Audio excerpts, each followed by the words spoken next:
여러분 반갑습니다. 오늘은 사사기에 대해서 같이 나누도록 하겠습니다. 지난 시간까지 여호수아서를 우리가 다 공부했죠.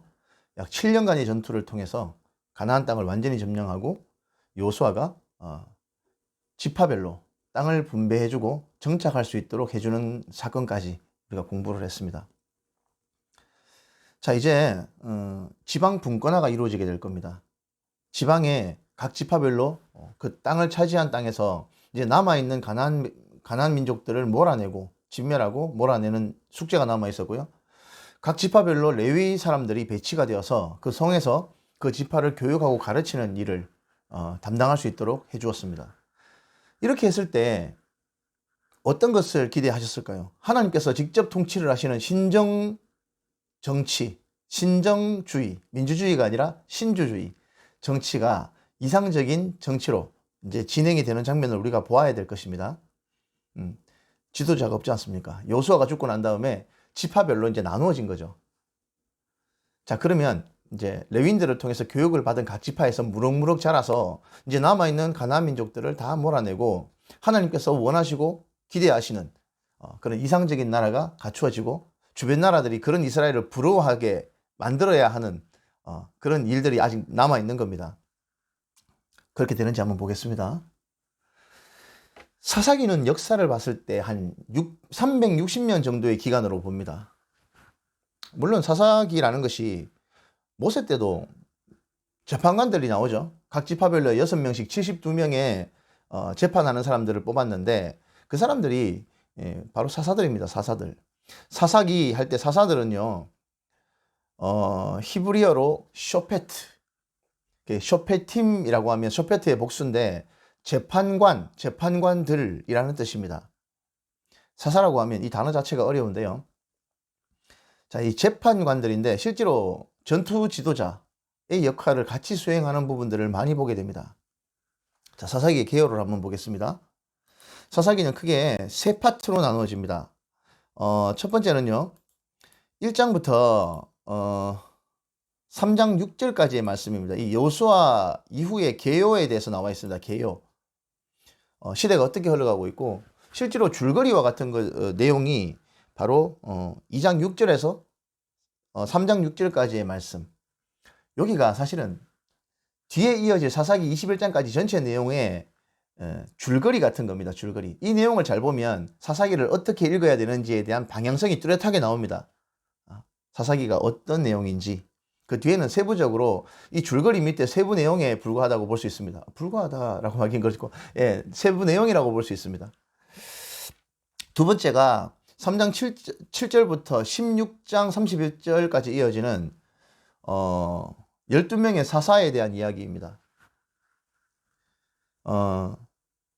그리고 마지막 17장 1절에서 21장 25절까지는 그 사회가 얼마나 무법한 사회였는지, 무법사회. 크게 두 가지 이야기가 나오죠. 미가의 이야기가 나오고요. 그 다음에 베냐민 지파 이야기가 나옵니다. 이 두 가지 큰 사건이었습니다. 특히나 베냐민 지파 사건은 정말 어마어마하게 큰 사건이었습니다. 이 내용을 보면서 이 당시 시대가 어떤 시대였는가. 모세를 통해서 출애굽을 했고 여호수아를 통해서 가나안을 완전히 정복한 이후 이렇게 하신 하나님의 뜻이 어디 있을까요? 예, 출애굽기 19장 4절 5절 말씀에 나오는 것처럼 세계가 다 내게 속하였나니 네가 내 말을 잘 듣고 내 언약을 잘 지키면 네가 내게 대하여 제사장 나라가 되고 거룩한 백성이 되리라. 그렇게 되었을 때 이 주변 나라들이 그런 이스라엘을 부러워해서 하나님 앞으로 돌아오는 이런 역사를 기대하고 꿈꾸시면서 하나님께서 이스라엘 백성을 출애굽시키셨다고 제가 말씀드렸죠. 자, 이제 그게 실현되어야 될 시기입니다. 모세에 의해서 출애굽을 했고 광야 생활 40년을 겪은 이후 여호수아의 지도를 따라서 가나안 땅을 점령해서 정착을 할 수 있도록 토대가 마련된 겁니다. 그죠? 자, 먼저 각 지파별로 토지가 배분된 내용이 나오는데요. 자, 이렇게 우리가 민수기 때 보았죠. 토지가 배분된 지파별로 이렇게 제비를 뽑아서 토지가 배분되었는데요. 이제 이 지파들은요, 이 땅을 정복하는 문제가 일이 남아있는 겁니다. 자, 사사기 1장부터 한번 보겠습니다. 1장은요, 여호수아가 죽은 이후의 내용을 다루고 있습니다. 하지만 실제로 보면 여호수아가 죽은 이후 유다 지파는요, 제일 먼저 하나님의 지시에 따라서 올라가 가나안 족속들을 정벌하고 점령하는 일을 수행합니다. 이 일을 함에 있어서 먼저 유다 지파는 시므온 지파와 연합을 합니다. 그래서 너희들이 나를 도와주면 내가 시므온 지파의 땅을 점령할 때 우리도 너희를 도와주겠다. 그죠? 그리고 마찬가지로 그 뒤에 베냐민 지파가 예루살렘과 그 인근 지역을 점령할 때도 같이 연합을 하는 부분이 나옵니다. 자, 이 사사기는요, 지도자가 없었기 때문에 이제 각 지파별로 힘이 분산되어 있는 상태였습니다. 그런데 가나안 민족들이 강했다면 연합을 할 필요도 있는데 유다 지파는 그 일을 잘 수행을 했는데 나머지 지파들은 그렇지 못했던 것 같습니다. 그래서 이 뒤에 이어지는 이야기를 한번 보겠습니다. 11절에는요, 온니엘이라는 사람이 나오는데 이 내용은요, 이게 민수기, 그렇죠. 온니엘에 대한 이야기는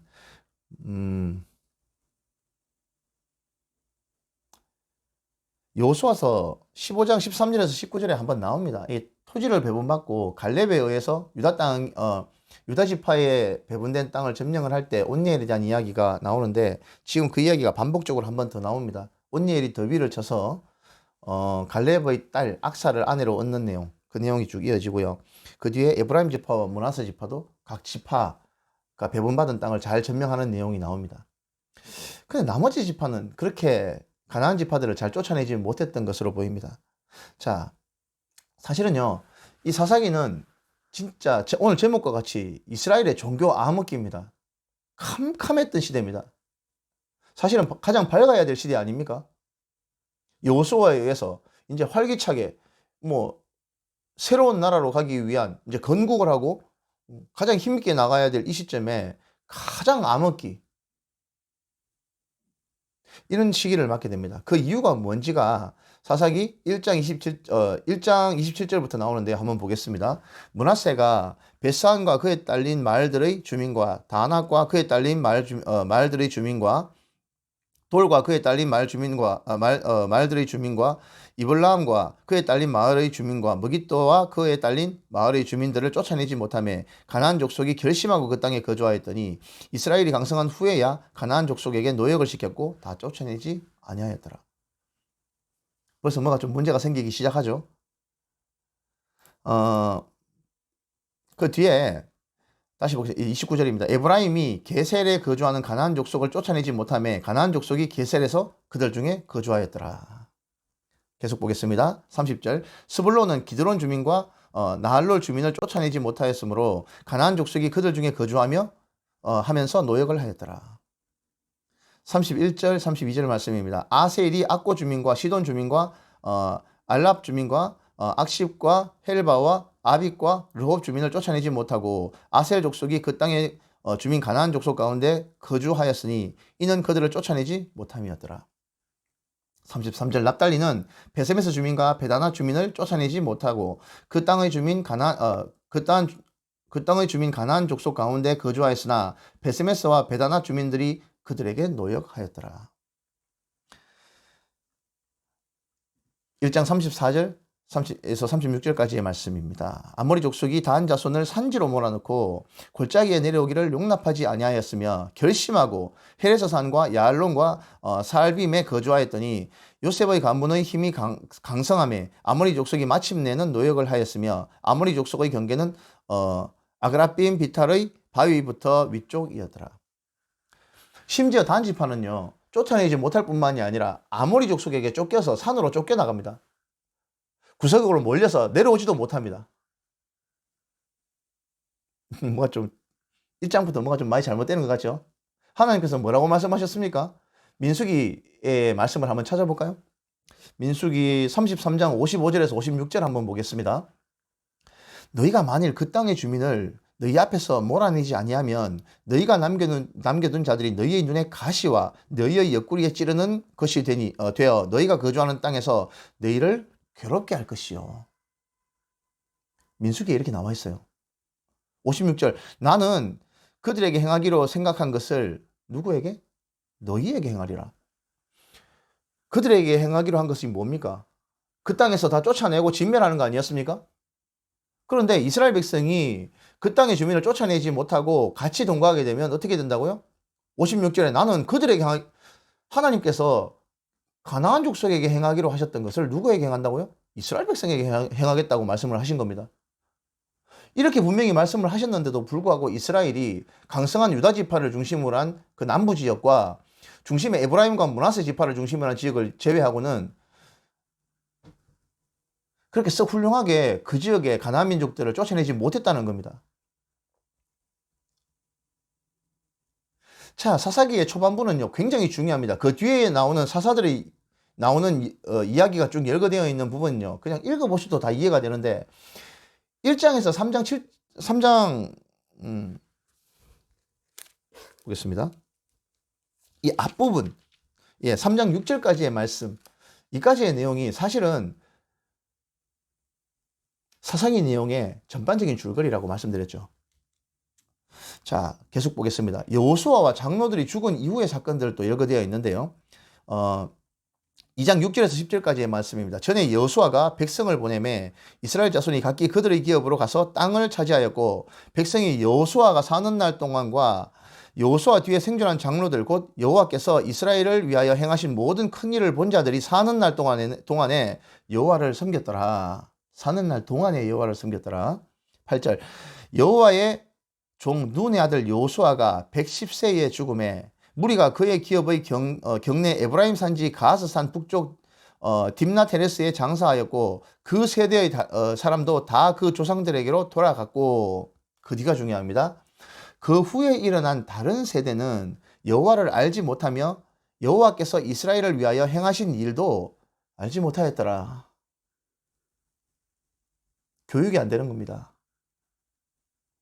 여러분, 모세가 죽기 전에 그렇게 신신당부했던 내용 중에서 저때 중요했던 한 가지 말씀드렸죠. 뭡니까? 제7년 정기 면제년 끝해에 너희 모든 백성들을 다 불러 모으고 노인과 여자, 어린아이, 유아들, 유치, 엄마의 젖 먹는 어린아이까지 불러 모으고 외국인까지 불러 모아서 최소한 7년에 한 번은 이 율법의 말씀을 낭독하고 가르치라고 되어 있습니다. 근데 안 했다는 거죠. 했으면 왜 모릅니까? 그 신명기에도 다 나와 있잖아요. 율법에 다 나와 있지 않습니까? 그런데 이걸 안 가르쳤다는 얘기입니다. 안 가르치니까 모르게 되는 것이고요. 모르니까 자기 마음대로 행동하는 겁니다. 이 뒤에 보시면요. 그때 그 땅에 왕이 없었으므로 그때 이스라엘에 왕이 없었으므로 이 얘기 계속 반복됩니다. 왕이 없었습니까? 왕이 누굽니까? 하나님이시잖아요. 하나님께서 직접 통치하시는 신정정치주의의 초석이었습니다. 이것이 하나님께서 원하고 기대하셨던 부분이죠. 레위 지파 자손들에 의해서 교육되어지고 바르게 잘 자란 이스라엘 백성이 하나님을 섬기는 이상적인 나라. 그런데 1장과 2장에 나오는 첫 번째 문제가 딱 걸리죠. 교육을 안 한 겁니다. 교육 안 하면 다 이렇게 됩니다.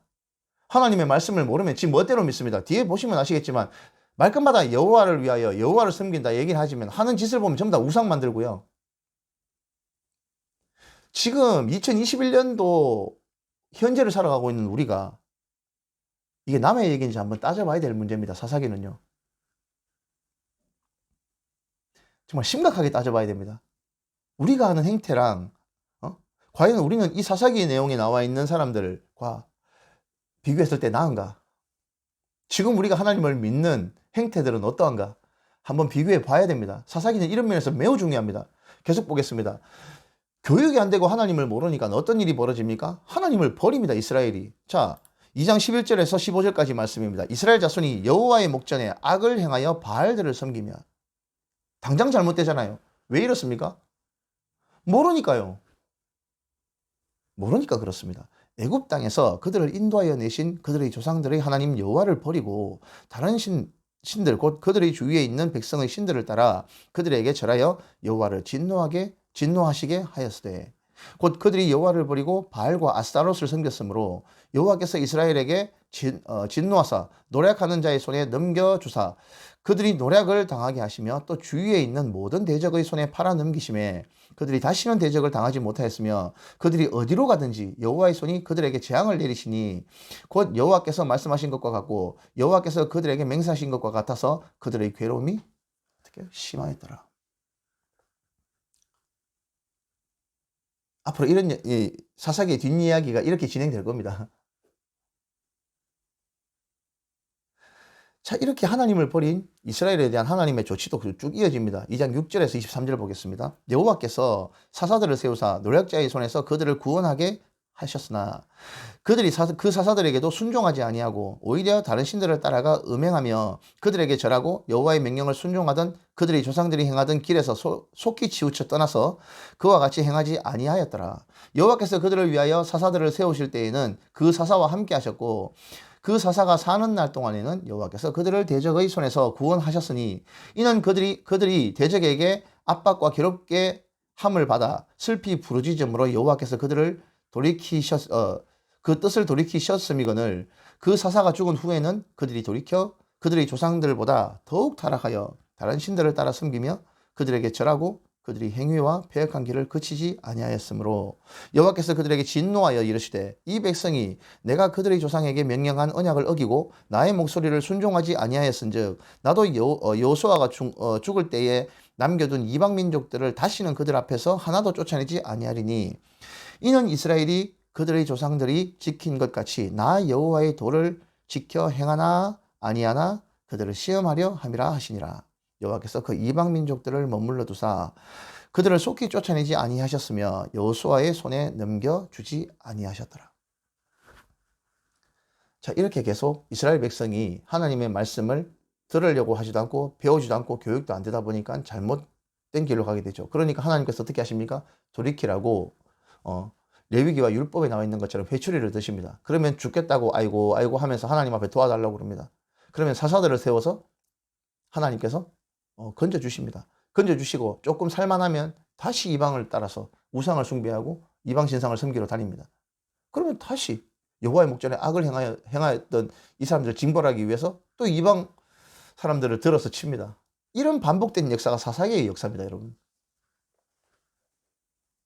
이 뒤에 보면 12명의 사사가 쭉 나열되는데요. 이 내용은 흥미있게 읽으셔도 됩니다만 우리가 꼭 알아야 될 것은요.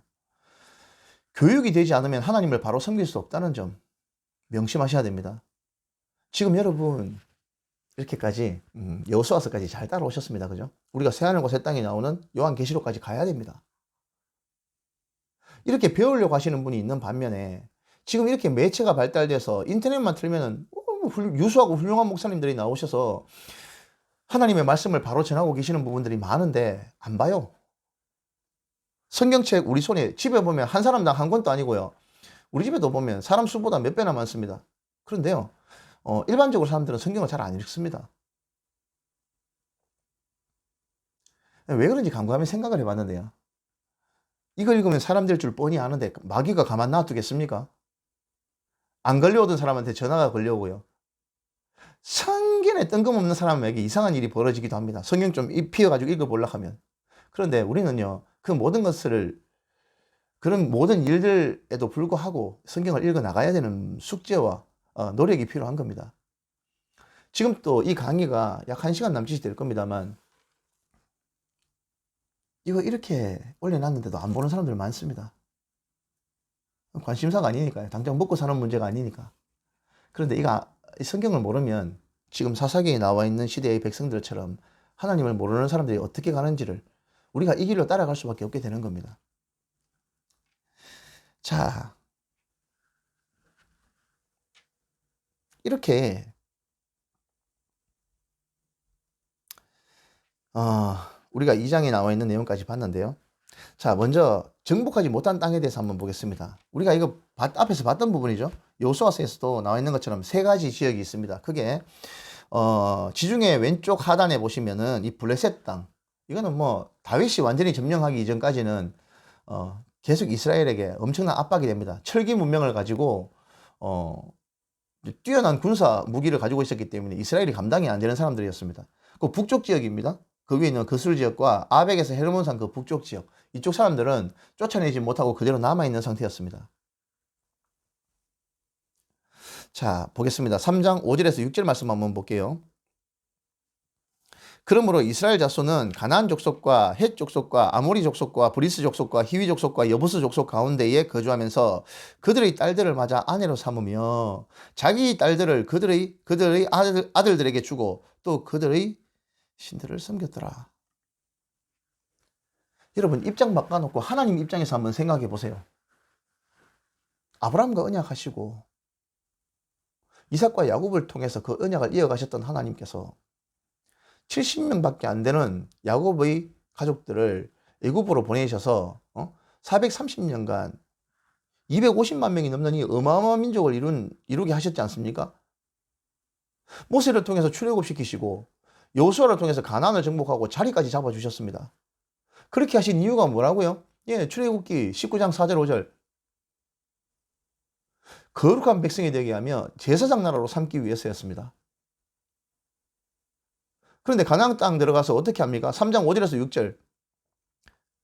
너희의 아들을 이방의 며느리들을 들이지 말고 너희의 딸들도 이방으로 시집 보내지 말라 그랬습니다. 왜입니까? 그 사람들의 행태와 섞이게 되면 부패하고 타락되고 오염되기 때문입니다. 그런데 당장 3장 첫 부분에 당장 어떻게 됩니까? 그렇게 하지 말라 했던 것을 바로 어깁니다. 그리고 어떻게 해요? 그들의 신들을 섬겼더라. 10계명의 첫 번째 부분 1계명, 2계명, 3계명을 바로 어기는 거예요. 10계명의 1, 2, 3계명을 바로 어깁니다. 바로. 사람이 이렇습니다. 교육이 안 되면 그래요. 이것이 사사기의 전체 내용입니다, 여러분. 지금부터 12명에 대한 사사는요, 제가 간략하게 요약하겠습니다. 왜냐하면 읽어보시면 다 아는 내용이니까. 흥미진진하게 우리가 주일학교 때부터 들어왔던 내용이니까 이거를 굳이 구구절절히 제가 자세하게 설명할 필요는 없습니다. 중요하게 집어야 될 부분을 할 건데, 자, 지금처럼 1장 1절에서 3장 6절까지의 말씀이 사사기의 전체적인 어떤 줄거리입니다. 줄거리. 왜 이 지경이 되었나? 사사기가 왜 암흑시대가 되었나? 하나님의 가장 어두웠던 암흑시대가 되었나? 그 이유가 여기에 샅샅이 적혀 있는 거예요. 여러분들 읽어보셨죠? 8장까지 나가셨으니까 보셨는데 이게 이 이야기인지 알고 읽으셨습니까? 네, 그러면 안 된다는 겁니다. 그럼 다시 돌아와서 이 부분 다시 읽으십시오. 몇 장 안 됩니다. 최소한 2장 6절에서 3장 6절까지만이라도 다시 한번 읽어보십시오. 사사기를 어떻게 읽어야 되는지, 그 방향성이 어디에 있는지를 보여주는 겁니다. 자, 이제 두 번째 파트인 12명의 사사들에 대해서 쭉 보도록 하겠습니다. 여러분들이 읽으시기 좋게 요약을 할 건데요. 성경은요, 본문을 안 읽으면 아무 의미가 없습니다. 이런 교육은요, 본문을 읽지 않는다면 아무 소용 없습니다. 제가 드리는 이 강의는요, 성경의 본문을 읽지 않는다면 아무 소용이 없습니다. 꼭 본문을 읽으셔야 됩니다. 그게 하나님 말씀이에요. 성경에 관하여 말하는 저 같은 사람들의 말은요, 참고 자료에 불과합니다. 성경에 관하여 말하는 것도 필요하겠지만 정말 중요하고 첫 번째 되는 것은 성경 본문을 읽는 것입니다. 거기서 하나님의 음성이 들리는 겁니다. 자, 이렇게 읽으면서 보겠습니다. 온니엘입니다. 첫 번째는요. 온니엘은요, 1장 11절에서 15절에도 나오는 사람인데요. 이제 여호수아서 15장 13절에서 19절 말씀에 나오는 것처럼 드비를 점령했던 사람인데 유다 지파 소속 갈렙의 조카입니다. 갈렙의 조카로서 대단한 사람이었던 것 같아요. 그렇게 악사라는 아내를, 갈렙의 딸을 아내로 얻었던 사람인데, 그 이후에 3장에 보시면요, 3장 7절에서 11절에 보면 이스라엘이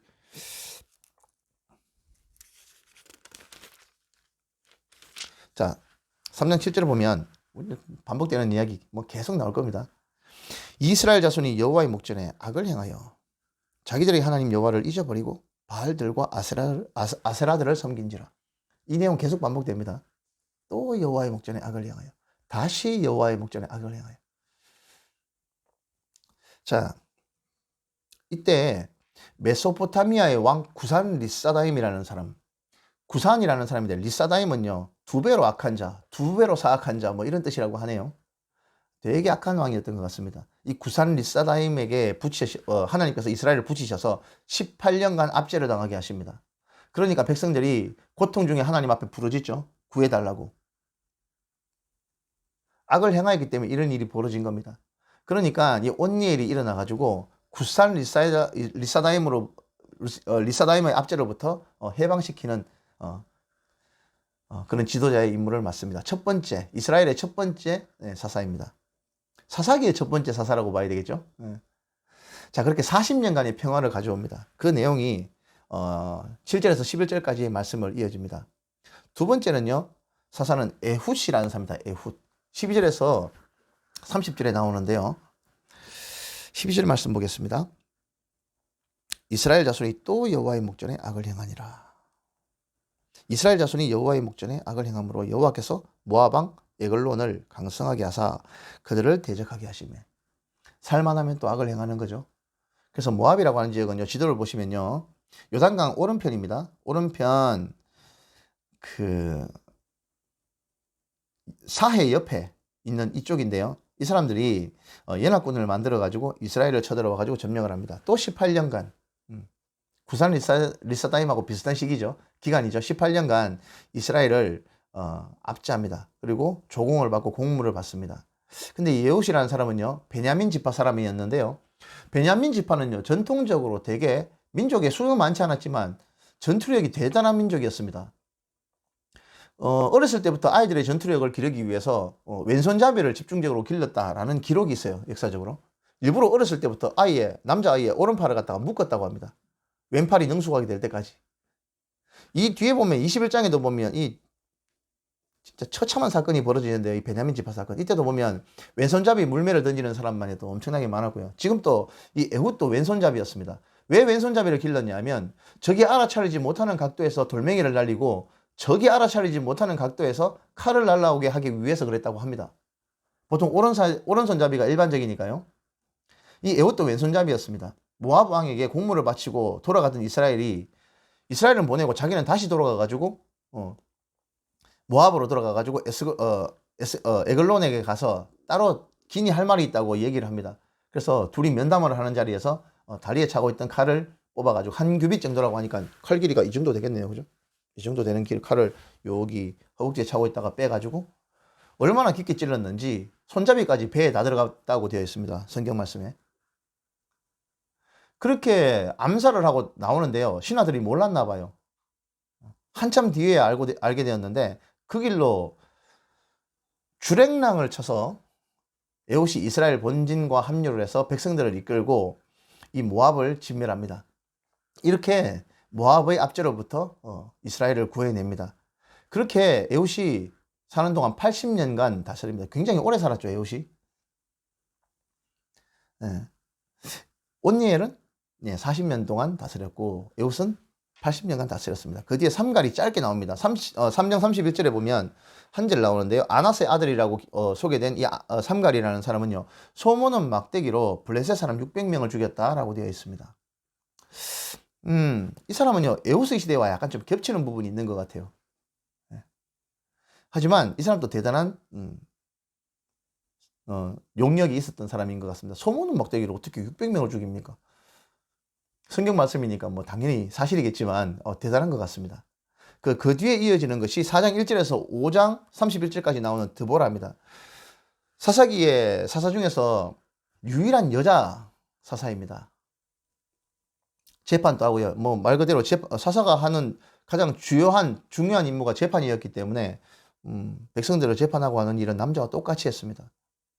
그런데 이때도 4장 1절 말씀 한번 보면요, 에훗이 죽으니 이스라엘 자손이 또 여호와의 목전에 악을 행하매. 그죠? 교육이 안 되니까 어쩔 수 없는 겁니다.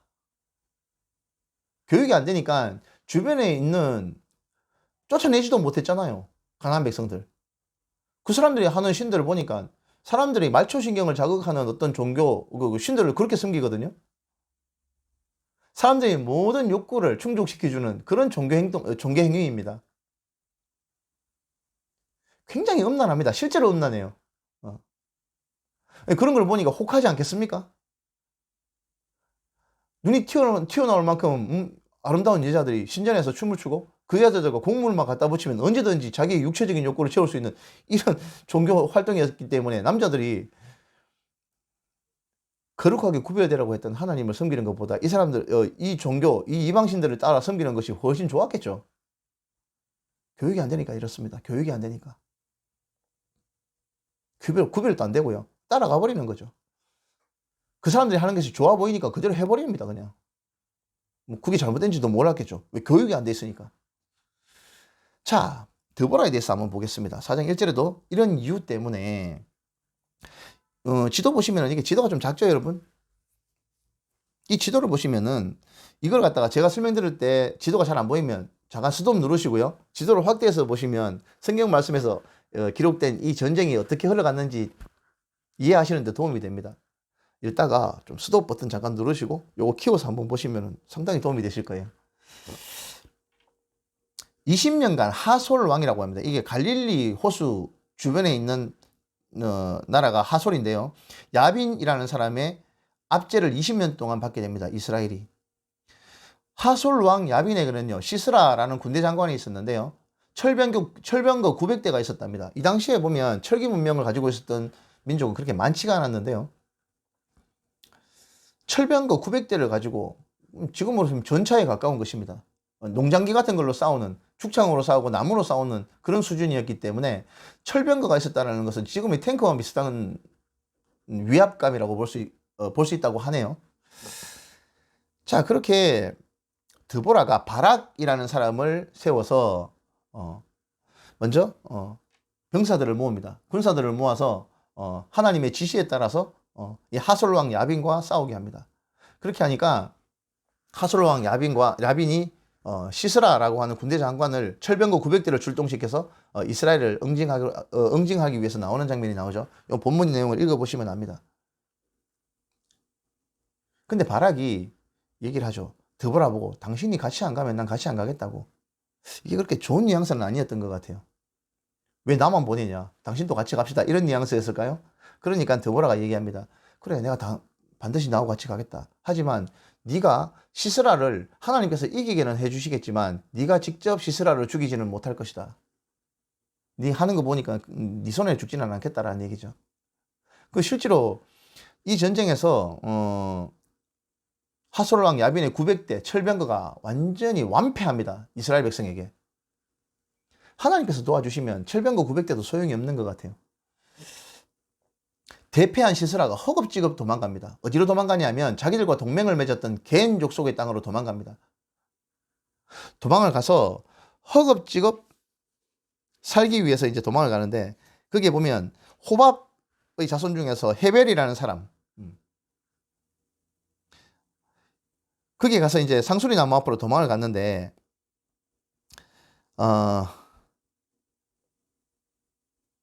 여기에서 지금 보면 야엘이라는 이 사람의 아내가 있었는데요. 이 시스라가 도망가는 걸 보고 이제 자기 청막으로 끌어들입니다. 그래가지고 거기에 숨으라고 하니까 이 시스라가 도망가니까 너무 목이 말라서 목마르다, 물 좀 달라고 하니까 이게 우유를 주죠. 우유 먹고 깊이 잠들게 됩니다. 시스라가 얼마나 피곤했는지. 근데 이 야엘이라는 여자가요, 말뚝을 가지고 관자놀이에 말뚝을 박아버립니다. 얼마나 힘이 좋았으면 여자 힘으로 말뚝을 가지고 이 시스라의 관자놀이에 박아가지고 그렇게 시스라가 죽습니다. 그 이후 다시 이스라엘이 올라가서 이 하솔 왕 야빈을 점령하는 이 내용이 바로 드보라의 내용입니다. 드보라의 노래도 나오죠. 이 내용 또 읽어보시면 됩니다. 이런 어떤 사사들의 쭉 전기는요, 본문 내용 그대로 해서 가감할 게 별로 없습니다. 워낙 효율적으로 써놨기 때문에요. 그 뒤에 보면 기드온이 나옵니다. 기드온. 6장 1절에서 9장 57절까지의 내용인데요. 이 기드온이라는 사람은요, 므낫세 지파 소속이었습니다. 므낫세 지파. 이스라엘, 6장 1절 한번 보겠습니다. 또 뭐 이건 꼭 읽어봐야 되니까요. 6장 1절입니다. 이스라엘 자손이 또 여호와의 목전에 악을 행하였으므로 여호와께서 7년 동안에 그들을 미디안의 손에 넘겨주시니라. 사실은 드보라가 하솔 왕 야빈을 점령하고 40년 동안 평화가 이어졌습니다. 그런데 이렇게 드보라도 죽고 나니까 사람들이 다시 하나님의 목전에 악을 행한 겁니다. 자, 그러니까 7년 동안 미디안의 압제, 지금 보면은 파종할 때라고 되어 있는데요. 파종은요, 가을에 하거든요. 그럼 무슨 얘기입니까? 여름 과실들을 다 수확해놓고 추수를 해놓고 창고에 저장해 놓은 시기입니다. 이때만 되면 미디안 사람들이 치고 올라와가지고 다 싹 쓸어가는 거예요. 하나님께서 이 시기에 이 기드온을 부릅니다. 기드온도요, 안 뺏기려고 숨어가지고 포도틀, 숨어가지고 짜고 있습니다. 이때 기드온을 하나님께서 부르십니다. 이 한 선지자도 나오고 하는데 이런 부분도 상세하게 읽어보시면 이해가 되시는데요. 기드온을 부르시고, 기드온도 참 굉장히 조심성이 많았던 사람 같습니다. 어찌 보면 담대한 부분도 있는데 굉장히 소심했던 것 같아요. 하나님께서 부르신다고 하니까 하나님 증표를 보여달라고 몇 번이나 요구를 합니다.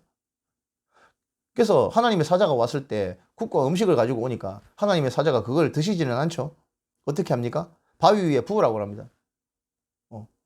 준비한 음식을 바위 위에 부으니까 바위에서 불이 나와가지고 확 사르니까 그제서야 기드온이 이분이 보통 분이 아니시구나, 하나님의 사자구나 하면서 엎드립니다. 그래서 네가 미디안으로부터 이스라엘을 구해야 되겠다 라는 지시를 받죠. 그 이후에 또 미디안이 직접 쳐들어옵니다. 그러니까 하나님께서 지시를 내리시죠. 자, 기드온아, 네가 가서 이제 미디안을 좀 막아야 되겠다 하니까 하나님, 한 번만 더 확인시켜 주십시오. 양털을 마당에 내놓을 테니까 만약에 진짜로 하나님께서 보내신 게 맞으면 마당은 마르고 양털만 있으려 촉촉하게 해주십시오. 그 다음날 되니까 그대로 됐어요.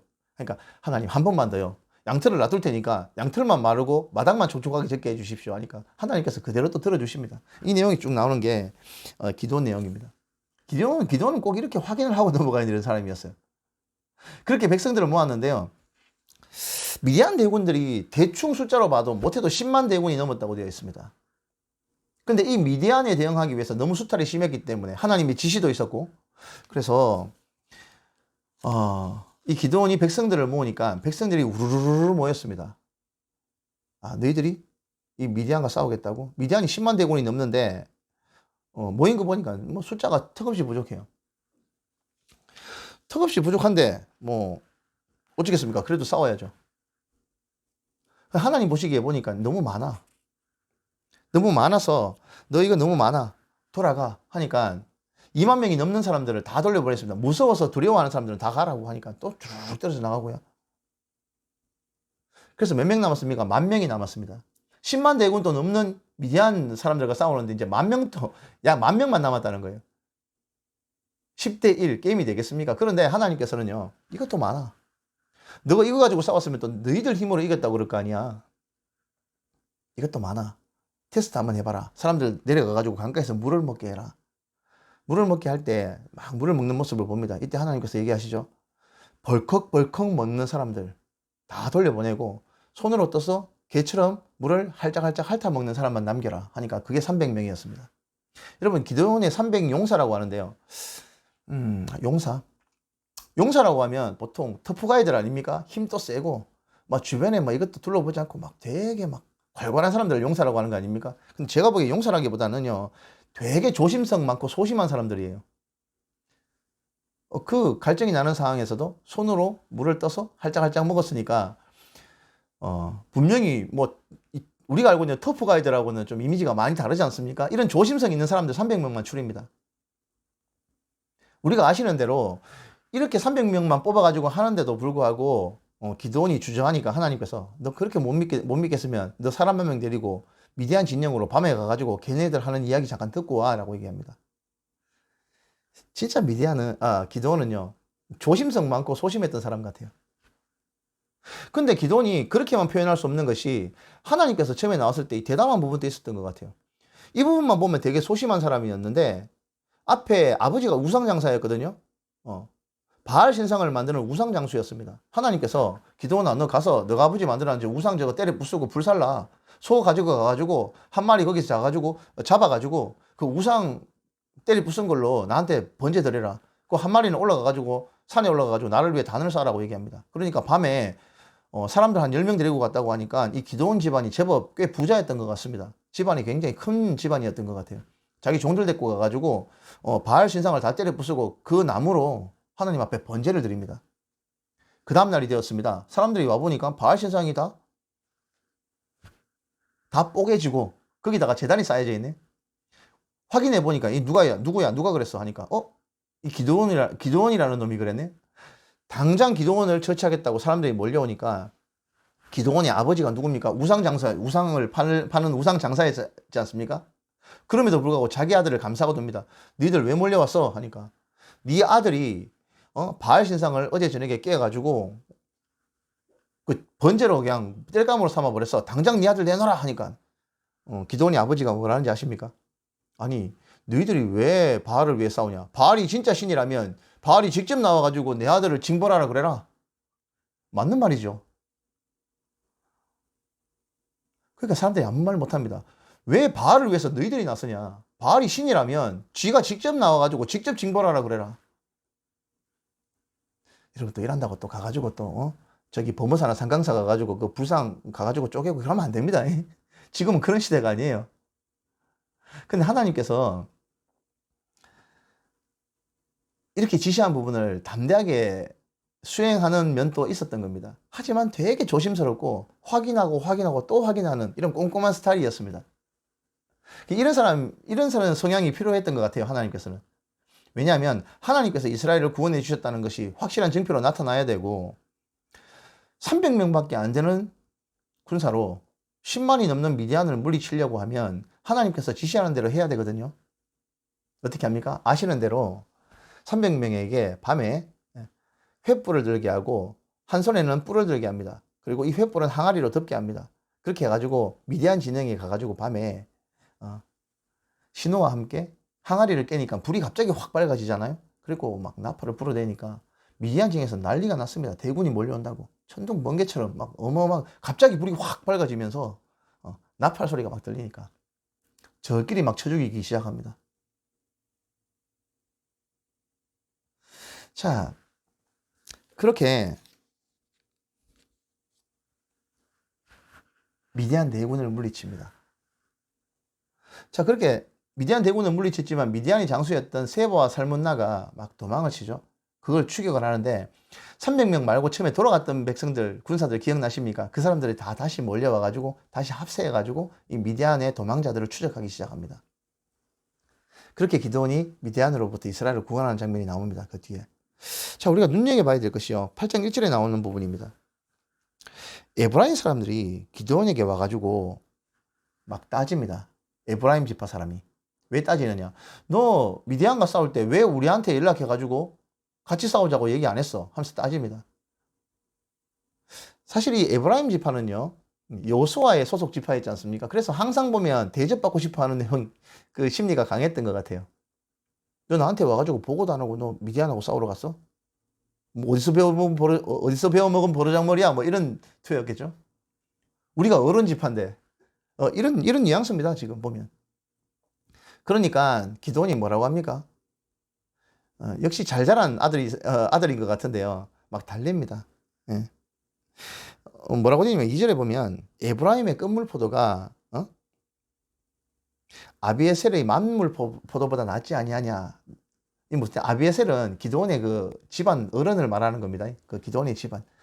에브라임의 제일 끝물포도가 아비에셀의 만물포도보다 낫지 아니하냐. 당신들이 나보다 훨씬 낫다. 내가 좀 미디안 저것 좀 이겼다고 그래도 여호수아 출신 가문인 에브라임 지파에 비할 바 있겠느냐. 나는 그냥 아무것도 아니다. 이렇게 겸손을 떠니까 그 얘기를 듣고 에브라임 지파 사람들이 마음을 풉니다. 그래서 에브라임 지파도 합류해가지고 이 미디안이 이 요단강을 건너서 도망을 가야 될 거 아닙니까? 그 길목, 나루트를 지키면서 같이 전쟁에 합류하게 됩니다. 자, 이렇게 기도원 얘기는 굉장히 긴데요. 이걸 상세하게 하면 너무 길어지니까 좀 요약을 좀 해서 하겠습니다. 그렇게 따라가가지고 세바와 살문나를 물리치고 미디안을 완전히 정벌합니다. 자, 기드온이 돌아올 때 이 10만 대군을 격파하고 수많은 전리품을 가지고 돌아오는데 이스라엘 백성들이 기드온을 왕으로 삼으려고 합니다. 그러니까 기드온이 기겁을 하죠. 내가 왜 왕이 되냐? 난 왕이 안 되겠다 하니까 그럼 선물이라도 받으라 하니까 선물도 필요 없다. 단지 너희가 가지고 있는 전리품으로 에봇을 하나 만들어 달라고 합니다. 에봇이라고 하면 왜 그 제사장들이 입는 에봇 이런 거 있지 않습니까? 그걸 하나 만들어 오는데 억수로 많은 재물을 가지고 와서 에봇을 만듭니다.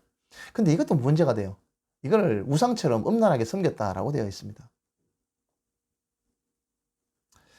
자, 그렇게 기드온의 별명이 여룻바알이라고 하는데요. 이 기드온의 큰 전쟁의 승리가 있었습니다. 근데 문제는 뭐냐면 기드온이 마지막 에봇을 만들었던 큰 실수도 범하지만 아내가 되게 많았다라고 되어 있습니다. 예, 8장 29절에 보면 30절 보겠습니다. 기드온이 아내가 많았으므로 그의 몸에 낳은 아들이 70명이었다. 아들 숫자만 70명이었답니다. 그러면 아내가 몇 명이었다는 얘기입니까? 심지어 그 중요한 얘기가 있습니다. 세겜에 있는 그의 첩도 아들을 낳았으므로 그 이름을 아비멜렉이라 했다. 여러분, 아비멜렉이라는 이름의 뜻은요, 아버지는 멜렉, 왕이다. 아비멜렉이라는 이름은요, 아버지는 왕이다. 나의 아버지는 왕이다라는 뜻입니다. 그럼 나의 아버지가 왕이면 뭡니까? 나도 왕이라는 얘기죠. 아비멜렉이 기드온이 세겜의 첩에게 낳은 아들이었습니다. 기드온이 나는 왕 안 하겠다 그랬잖아요. 그런데 기드온의 첩은 생각이 달랐던 것 같아요. 기드온으로부터 낳은 이 아들의 이름을 아비멜렉, 내 아버지가 왕이다, 이렇게 이름을 짓습니다. 자, 이 아비멜렉이 큰 문제를 일으킵니다. 세겜에 이방 사람들이죠. 세겜 출신의 첩에게서 낳은 이 아들이 나중에 장성해가지고 세겜 사람들을 규합해가지고 이 기드온의 70명의 아들을 한반석에서 다 때려 죽여버립니다. 요담이라는 아들 한 명만 겨우 도망을 나오는데요. 이 뒤에 이어지는 내용도 본문 내용과 같습니다. 그렇게 이 아비멜렉이 세겜을 중심으로 해서 그 세력을 규합해서 그 지역에 왕노릇을 합니다. 스스로 왕이라고 추대도 하고요. 그런데 세겜 사람들이 배신했을 때 그 전투에서 이기고 따라가가지고 계속 완전히 진멸을 하려고 하다가 성 위에서 여자가 던진 맷돌 윗짝을 성문 위에서 던지는 걸 맞고 두개골이 깨져가지고 죽었다라는 내용이 바로 9장 마지막 57절의 내용입니다. 이 내용을 쭉 보면요, 하나님의 섭리는요, 이 암울한 시대에 사사를 들어가지고 이스라엘을 구원은 해주셨지만 여전히 교육은 없었습니다. 한순간에 불과한 거예요. 여호수아가 죽은 지 얼마 되지도 않았는데 이렇게 빨리 하나님을 잊어버린다는 것이 정말 믿어지지 않을 만큼 충격적인 일이었습니다. 꼼꼼히 읽어보면 그렇습니다. 모세가 살아있을 때, 여호수아가 살아있을 때 얼마나 대단한 민족이었습니까? 그런데 모세와 여호수아가 죽으니까 바로 나라 꼴이 이렇게 되는 거예요. 그 이유가 뭐라고요? 교육이 안 되니까. 하나님의 율법을 가르치지도 않고 듣지도 않으니까. 주변에 있는 이방 민족들을 쫓아내지도 못했고 그 사람들이 하는 짓을 보고 그대로 따라해버립니다. 그 사람들로 하여금 이스라엘 백성들이 거룩하게 살아가는 모습으로 동화시키지는 못할 망정 자기들이 따라가 버립니다. 그렇게 9장까지가 기드온의 사건입니다. 굉장히 재밌는 이야기죠. 굉장히 기드온의 300용사라고 우리도 주일학교 때부터 워낙 많이 들었던 이야기라 굉장히 재밌는 본문을 읽어보시면 됩니다. 자, 10장 1절에서 2절 말씀에 돌라라는 사람이 나오는데 이사갈 지파 소속이었다고 되어 있습니다. 23년간 사사로 통치했는데 군사 지도자로 활동을 하지는 않았던 것 같습니다. 그리고 야일이라는 사람이 나옵니다. 3절에서 5절인데요. 요단강 동쪽의 길르앗 사람이라고 되어 있습니다. 아들 30명이 어린 낙이 30을 탔고 이 지역의 성읍 30을 가졌다라고 기록되어 있는데 굉장히 부자였습니다. 근데 여러분, 지금 우리가 살고 있을 때 우리가 제일 원하는 게 뭡니까? 경제적인 풍요로움.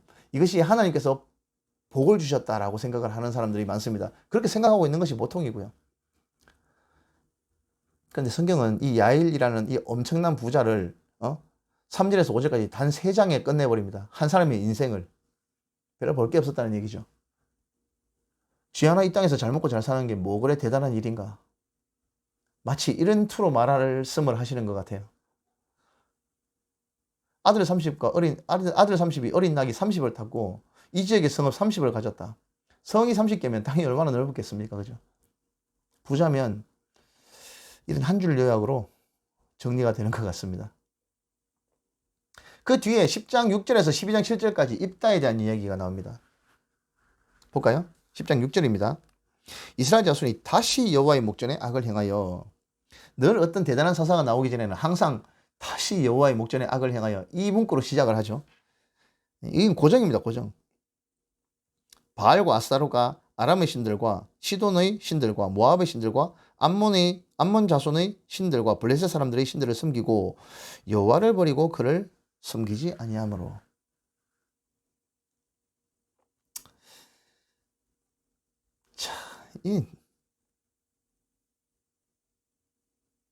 자, 이렇게 암몬 자손의 사람들, 블레셋과 자손들의 사람들에게 이스라엘이 다시 또 넘어갑니다.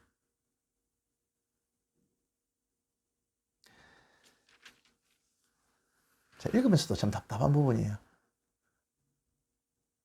제가 이렇게 여러분들 앞에 강의로, 온라인으로 이렇게 나름대로 노력을 해서 올리는 이유도 그겁니다. 하나님의 말씀을 모르면 이렇게 되는 거예요. 근데 입다라는 사람은요, 길르앗, 그러니까 이제 요단강 동쪽이죠. 동쪽, 그 므낫세 땅하고 있는 그 위쪽 지역입니다. 그 길르앗 땅에 길르앗 사람의 기생의 아들로 태어났다라고 되어 있습니다. 근데 시간이 지나니까요, 유산 문제로 아들끼리 분쟁이 벌어집니다. 그러니까 아들들이 몰려와가지고 길르앗에게, 이 입다에게 너는 기생 아들이기 때문에 아버지의 유산을 물려받지 못한다라고 해가지고 쫓아보내버립니다. 그러니까 이 지도에 보시는 것처럼 이 입다가 이만큼 도망을 갑니다. 돕 땅이라는 곳까지 도망을 그냥 떠납니다. 그냥 도망을 간다기보다 떠납니다. 떠나서 거기에 잡류들이 입다를 따라서 모여들었다라고 되어 있는데요. 입다는 대단한 용사였던 것 같습니다. 그 엄청난 힘으로 형제들 간의 분쟁이 있을 때 자기의 힘을 쓰지는 않았던 것 같습니다. 그냥 조용히 떠납니다. 근데 이렇게 암몬 자손이 이스라엘을 갔다가 이제 다시 치러 올라오니까 이스라엘의 장로들이 되게 급했습니다. 그러니까 장로들이 우르르 몰려와가지고 입다에게 와가지고 우리 좀 구원해 달라고 하니까 입다가 뭐라 그랬냐면, 너희들이 내가 기생의 아들이라고 멸시천대해가지고 쫓아보낼 때는 언제고, 너가 급하니까 나를 다시 부른다고? 나를 잠깐 이 전투에서 승리하고 또 토사구팽 사냥개를 갖다 내팽개 치듯이 내팽개 칠 거 아니냐 하니까, 절대 그렇게 하지 않겠다. 당신의 그 이후의 후사까지 다 책임지겠다 우리가. 그 약속을 받고 입다가 싸우러 나갑니다. 입다는 대단한 용사였습니다. 자, 그렇게 입다가 용사들을 불러 모아가지고 암몬 자손들을 갖다가 상대로 대성을 거두죠. 근데 입다는요, 이 기생의 아들이었을 뿐만이 아니라 교육을 못 받기는 마찬가지였는데 주변에 있었던 경솔한, 그러니까 여러분이 가나안 땅에 있던 사람들은요, 하나님께서 더 이상 두고 볼 수 없을 만큼 악한 민족들이었습니다. 인신 제사가 공공연하게 이루어졌습니다. 사람을 제물로 바치는 걸 말하는 겁니다. 자식을 제물로 바치고 자식을 불 가운데 태워 죽입니다. 신들에게 제사를 드린답시고 몇 가지 예만 드리는 거예요. 더 이상 돌이킬 수 없을 만큼 악한 민족이었는데 이스라엘 백성들도 그대로 배워서 따라했던 것 같습니다.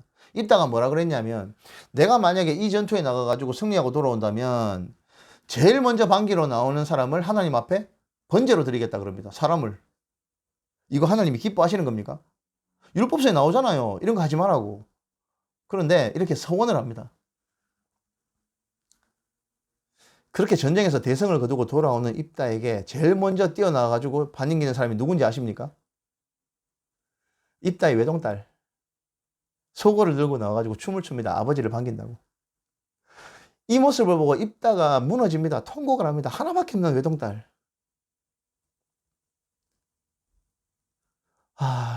제일 먼저 나오는 게 너냐 하면서 그냥 마음이 무너집니다. 이런 서원을 왜 했을까요? 정말 배운 게 없으면 이렇게밖에 안 되는 겁니까? 자기의 한 서원을 철회하지도 못합니다. 자기 체면 때문에. 결국 그렇게 딸도 받아들이고 입다도 자기의 딸을 번제로 그렇게 제물로 드린다고 되어 있습니다. 하나님께서 받으셨는지는 모르겠습니다만 이런 거 하지 말라고 하셨거든요. 문제는 그 뒤에 더 큰 문제가 벌어집니다. 에브라임 지파 사람들이 또 몰려옵니다. 또 몰려옵니다. 12장 1절입니다. 에브라임 사람들이 모여 북쪽으로 가서 입다에게 이르되 네가 암몬 자손과 싸우러 건너갈 때에 어찌하여 우리를 불러 너와 함께 가게 하지 아니하였느냐. 우리가 반드시 너와 내 집을 불사르리라. 또 어른 대접받고 싶어 합니다. 왜 나한테 보고도 없이 와가지고 싸워? 왜 나한테 얘기를 안 해? 이 얘기죠. 아까 그 기도원 때 한번 재미를 봤지 않습니까? 근데 지금은 상황이 좀 달라요. 입다는 기생의 아들이었을 뿐만이 아니라 굉장히 걸걸한 용사이기도 했지만 자기 딸이 자기가 잘못한 서원 때문에 불살라 죽었어요. 하나도 안 기쁜 승리였습니다. 그런데 에브라임 지파가 사람들이 와가지고 이렇게 무례하게 행동하니까 어떻게 되었습니까? 뭐라? 내가 분명히 정중히 너희에게 사실을 보내가지고 같이 싸우자고 얘기를 했는데 너가 거절했잖냐. 근데 이제 와가지고 싸움 다 끝내놓고 전리품 챙기니까 이제 와가지고 너가 대접받겠다고? 이것들이 하면서 사람들을 불러 모아가지고 에브라임 지파를 싸워가지고 박살을 내놓습니다.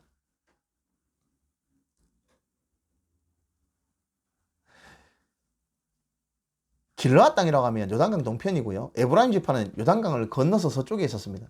그래서 이 전투 이후에 이 입다가 사람들을 보내가지고 각 나루터에 사람을 딱 지키게 만듭니다. 그래서 건너서 도망가려고 하는 이 에브라임 지파 사람들을 잡아 놓고 한 명씩 묻습니다. 너 에브라임 사람이지? 하니까 에브라임 사람 아닌데요? 이러면 너 쉿볼렛 해봐. 그러면 쉿볼렛 하면 이게 에브라임 사람. 이게 에브라임 사람은요 쉿볼렛이라는 발음이 안 되나 봐요. 우리나라도 뭐 경상도 사람들 쌀 발음이 안 된다는데 저는 경상도 토백인데 쌀이 되는데 안 되는 사람 좀 있으면 살 뭐 이렇게 되는 것 같아요. 이게 마찬가지로 쉿볼렛이 발음이 안 되는가 봐요. 에브라임 사람이. 그럼 쉿볼렛 이렇게 되나 봐요. 발음시켜보고 쉿볼렛이 안 되면 다 잡아 죽였습니다. 그래서 죽인 사람이 몇 명? 42,000명이었답니다. 이 강나루터에서.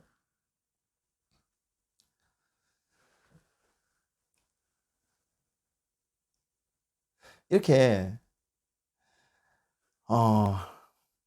에브라임 지파는 좀 이때 혼쭐이 한번 나죠. 혼쭐이 나서 좀 버릇을 고치는 것 같아요. 그 뒤로는 이런 거 잘 안 보입니다. 자, 그렇게 있다가 사사로 6년 동안을 활동합니다. 할 게 많은데 시간이 많이 가네요.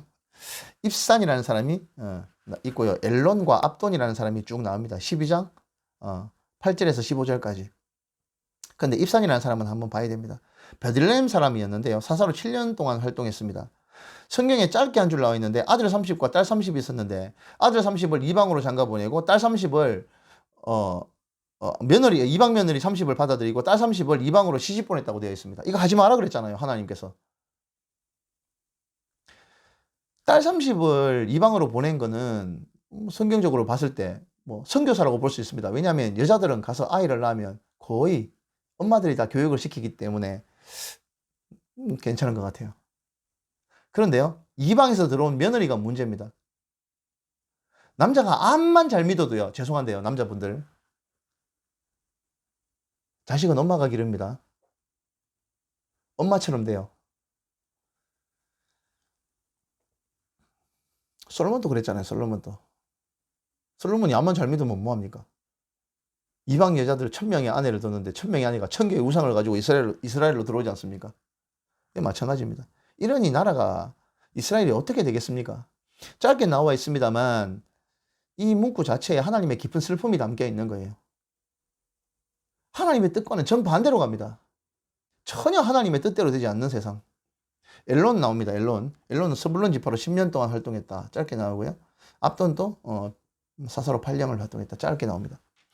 이렇게 통치를 했던 사사들이 쭉 나오는데 아무리 해도 안 되니까 하나님께서 마침내 도저히 안 되겠다. 우리 5경 읽으면서 나왔죠? 나실인. 하나님 앞에 거룩하게 구별된 나실인. 사람 한 명을 구하기가 힘든 세상이 되었습니다. 하나님께서 쓸 사람이 없는 거예요. 그래서 13장 말씀해 보시면요.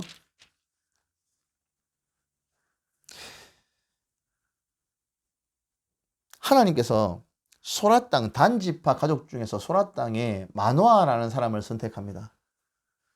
이 사람을 통해서 이 사람 아내에게 하나님의 선지자가 내려오는데요. 이 선지자가 천사들에게 지시도 하고 막 이렇게 하는 장면을 볼 수 있는데, 뭐 신학적으로 봤을 때는 우리 신학자들은 이 천사가 그냥 천사가 아니라 예수님이었다 라고 하는 분도 계시고, 그래서 이 천사에게 수태고지를 받습니다. 네가 아들을 낳을 건데 나실린으로 길러라. 독주를 마시지 말고 포도에서 나오는 열매를 먹이지도 말고 머리에 삭도를 대지 말고 시체나 부정한 것을 몸에 대게 하지 마라. 내가 특별히 네 아들을 좀 써야 되겠다. 이렇게 얘기합니다. 수태고지를 받고 태어난 인물은 성경 전체를 통틀어서 몇 명 안 됩니다. 예. 세례요한과 예수님을 포함해서 이 삼손, 손꼽을 정도예요. 수태고지를 받고 태어나는 대단한 인물입니다. 자, 그런데 이 삼손이요, 나실인으로 태어나지만 지금 그 뒤에 보면 나실인으로 행동을 안 해요. 이때가 블레셋 사람들에게 압제를 받던 시대였거든요. 여기 보시면 나옵니다. 단지파 소속으로 이제 40년 동안 압제를 블레셋에게 당하게 했었는데요. 나실인의 규례를 전혀 따르지 않습니다. 근데요, 하나님께서 주신 능력으로 상식을 초월하는 힘을 가지고 태어났던 것 같습니다. 자, 이렇게 힘을 가지고 태어났던 이 삼손이 뭘 하느냐? 여자에게 미쳐가지고 돌아다닙니다. 블레셋 여자. 딥나로 가서 여자를 갖다 아내로 맞는데, 그 여자를 아내로 맞기 위해서 가는 길에 어린 사자가 어르렁거리니까 그냥 손으로 찢어 죽입니다. 사자를. 그렇게 처갓집 될 사람의 상견례를 마치고 돌아오는 길에 보니까 자기가 찢어 죽였던 사자에게 벌들이 모여가지고 왱왱 하면서 거기에 벌꿀을 만들어 놨네요. 배고프니까 그 벌꿀을 갖다가 먹습니다. 이 먹어도 됩니까? 시체를 건드리면 안 돼요, 나실이는. 근데 막 퍼먹고 자기 부모님에도 갖다 주고 막 이랍니다. 그리고 아내를 맞으러 갔을 때 수수께끼를 냅니다. 강한 것에서 강한 것이 나오고 강한 것에서 단 것이 나온다. 뭐 이런 식으로 수수께끼를 내는데 그 자리에 모인 사람에게 내기를 하죠. 자기가 낸 수수께끼를 맞추면 자기가 보상금을 낼 것이고, 만약에 못 맞추면 나한테 뭐 이런 보상금을 가지고 와라, 이렇게 설명을 합니다. 어떻게 합니까? 자기가 찢어 죽인 사자한테서 돌아오니까 그 시체에서 벌이 꿀을 만들었고 그걸 먹었다, 이 얘기를 자기만 알지 어떻게 합니까? 이러니까 블레셋 사람들이 이 내기에 앉기 위해서 삼손의 아내를 갖다가 막 쪼기 시작합니다. 결국 다 말하죠. 그러니까 삼손이 화가 나가지고 나가서 또 30명 때려 죽이고 외투 30벌 가지고 와가지고 집어 던지고 집에 가버리고 지 마음대로입니다. 그리고 그러니까 이 딥나 여자의 아버지는 삼손이 화가 나서 돌아간 줄 알고 이 결혼시킬 여자를 다른 사람한테 또 줘버리고 나중에 시간이 지나서 삼손이 자기 아내 찾으러 왔는데 자기 장인이 벌써 자기 아내 될 여자를 딴 사람한테 줘버렸네. 화가 나가지고 여우 300마리를 잡아가지고 꼬리에 횃불을 달아가지고 밭을 다 태워버리질 않나. 대책이 없는 거예요.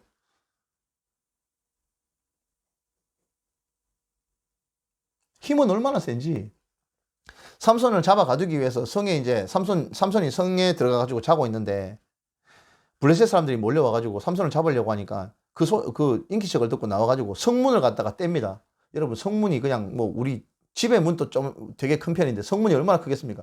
그걸 떼가지고 어깨에 메고요. 여기서 밀양보다 훨씬 먼 거리를 갖다가 메고 가버립니다. 그냥 가가지고 헤브론까지 가가지고 그 성문을 갖다가 그 헤브론에 던져놓고 막.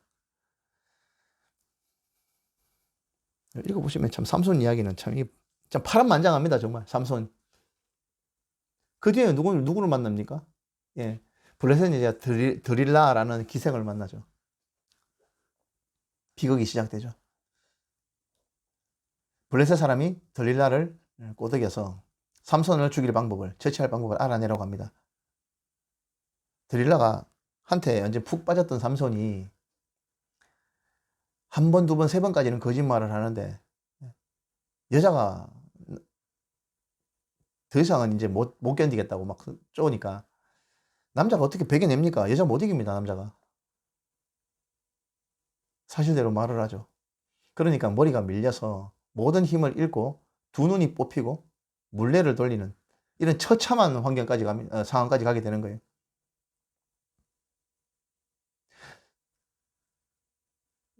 블레셋 사람들이 자기들이 절기에 모여가지고 경기장에 어떤 신전에 어마어마한 사람이 모입니다. 그래서 자기들을 괴롭게 했던 삼손을 놀이개감으로 불러내라고 막 소리를 지르죠.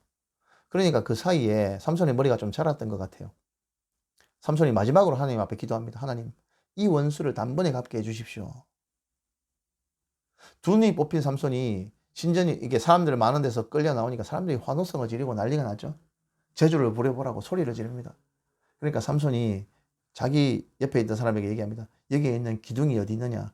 내 두 손을 조금 거기에 좀 대게 해달라. 뭐 무슨 힘 다 잃었으니까 그럼 네 마음대로 해봐라 해가지고 기둥에 이제 데려다 줬겠죠. 그때 삼손이 내가 블레셋 사람과 함께 죽으리라 하면서 몸을 굽히니까 기둥이 무너졌습니다. 기둥만 무너진 게 아니라 그 신전이 와르르 무너졌습니다. 신전만 무너진 것이 아니라 그 신전에 있던 사람들이 깔려서 엄청난 사람이 죽었습니다. 몇 명이 죽었는지 정확하게 나와 있지 않아요. 하지만 삼손이 이때 신전이 무너지면서 사람들만 죽은 것이 아니라 삼손도 같이 죽었는데 삼손이 죽으면서 죽인 블레셋 사람의 숫자가 지가 살아가지고 죽인 사람들보다 훨씬 많았다라고 되어 있습니다. 수천 명은 넘었던 것 같아요. 왜냐하면 삼손이 중간에 보시면은 당나귀 턱뼈로 블레셋 사람들을 갖다가 거의 1000명을 때려 죽이고 이런 기록도 있거든요. 최소한 몇천 명은 넘었을 것 같아요. 이 신전에서 죽었던 블레셋 사람. 자,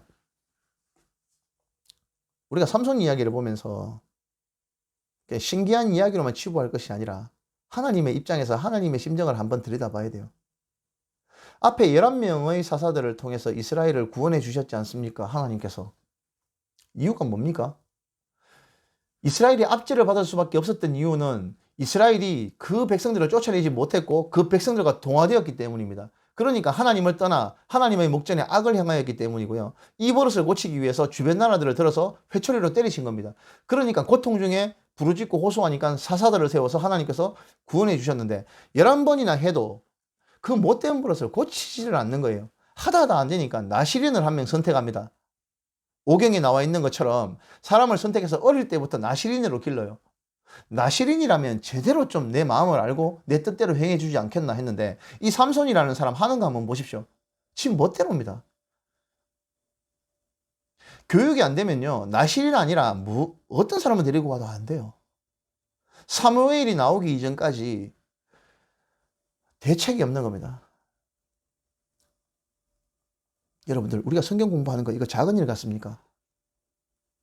우리에게는 작은 일 같죠. 하지만 마귀 입장에서는요 하늘이 무너지고 땅이 꺼지는 일입니다.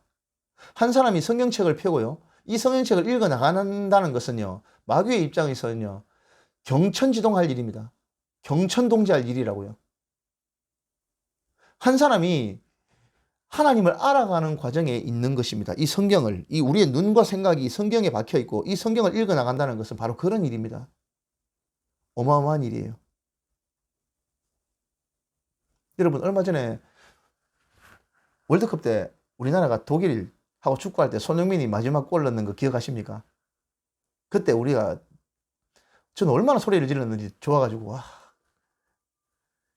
우리가 하나님의 뜻대로 살기로 마음을 먹고 성경책을 펴고 읽고 하나님의 뜻을 알려고 할 때 아마 하늘에서는 환호성이 터질 거예요.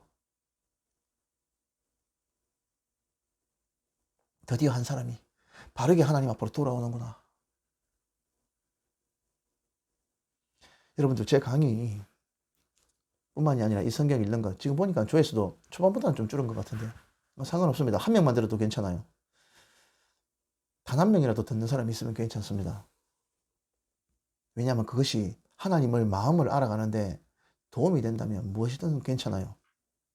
지금 삼손의 이야기를 보시면 이 신기한 이야기를 우리가 재밌는 이야기로 끝내는 것이 아니라 하나님 입장에서 한번 보세요. 얼마나 속이 터지시겠습니까? 이렇게 12명의 사사 이야기는 요 16장까지 나옵니다. 16장까지 나와요.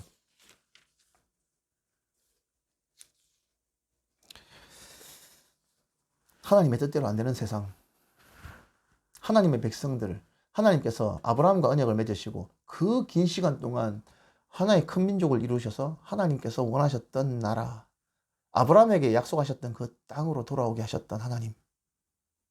하나님께서 기뻐하시는 백성을 택하시고 그 땅이 하나님이 기뻐하시는 나라가 되기를 바라고 기대하셨던 하나님. 지금 꼴이 어떻게 되고 있는지 한번 보십시오.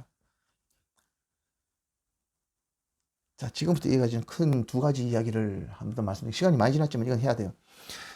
첫 번째는요. 7장에서 8장까지의 말씀인데요. 12명의 사사가 활동했던 시기를 한번 보고 넘어갈까요? 자, 이렇게 나와 있습니다. 쭉 참고해 보시면 이 12명의 사사가 이스라엘 각지에서 활동을 했던 내용이 나옵니다. 이 12명의 사사의 이야기입니다. 자, 17장 1절에서 6절까지의 말씀을 보도록 하겠습니다. 에브라임 산지에 미가라 이름하는 사람이 있더니 그의 어머니에게 이르되 어머니께서 은 1100을 잃어버리셨으므로 저주하시고 내 귀에도 말씀하셨더니 보소서 그 은이 내게 있나이다. 내가 그것을 가졌나이다 하니 그의 어머니가 이르되 내 아들아 여호와께 복받기를 원하노라 하니 미가가 은 1100을 그의 어머니에게 도로 주매 그의 어머니가 이르되 내가 내 아들을 위하여 한 신상을 새기며 한 신상을 부어 만들기 위하여 내 손에서 이 은을 여호와께 거룩히 드리노라. 그러므로 내가 이제 이 은을 내게 도로 주리라. 미가가 그 은을 그의 어머니에게 도로 주었으므로 어머니가 그 은 200을 가져다가 은장색에게 주어 한 신상을 새기고 한 신상을 부어 만들었더니 그 신상이 미가의 집에 있더라. 그 사람 미가에게 신당이 있으므로 그가 에봇과 드라빔을 만들고 한 아들을 세워 그의 제사장으로 삼았더라. 그때에는 이스라엘에 왕이 없었으므로 사람마다 자기 소견에 옳은 대로 행하였더라. 지금부터 마지막에 나와있던 6절의 말씀이 계속 반복됩니다. 그때는 이스라엘 왕이 없었으므로. 예, 실제적으로 왕이라는 직분은 없었죠. 하나님이 직접 왕이셨다고는 하지만 사람이 생각하고 있는 일반적인 왕이라는 직제는 없었습니다. 이건 다시 말해서 이 당시 살고 있었던 이스라엘 백성이 하나님을 왕으로 생각하지 않았다는 얘기입니다.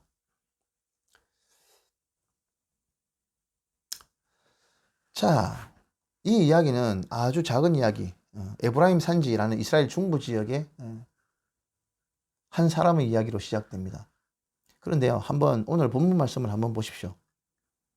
어머니가 은 1100을 잃어버리는데 이 도둑놈이 누구라고요? 자기 아들이었답니다.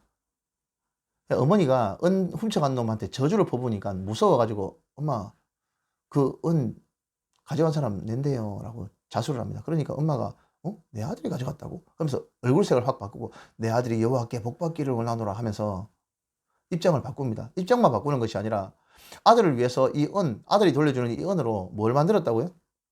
신상을 만들었답니다. 신상.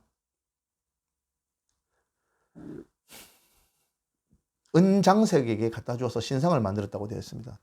그러고는 하는 말이 뭐라고요? 이 은을 여호와께 거룩히 드린답니다.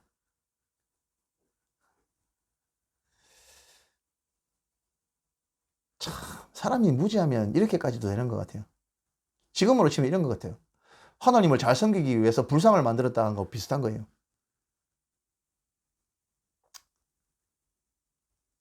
하나님을 잘 섬기기 위해서 송아지 신상을 만들었다. 뭐 이런 거하고 비슷한 거라고요. 이 말이 됩니까?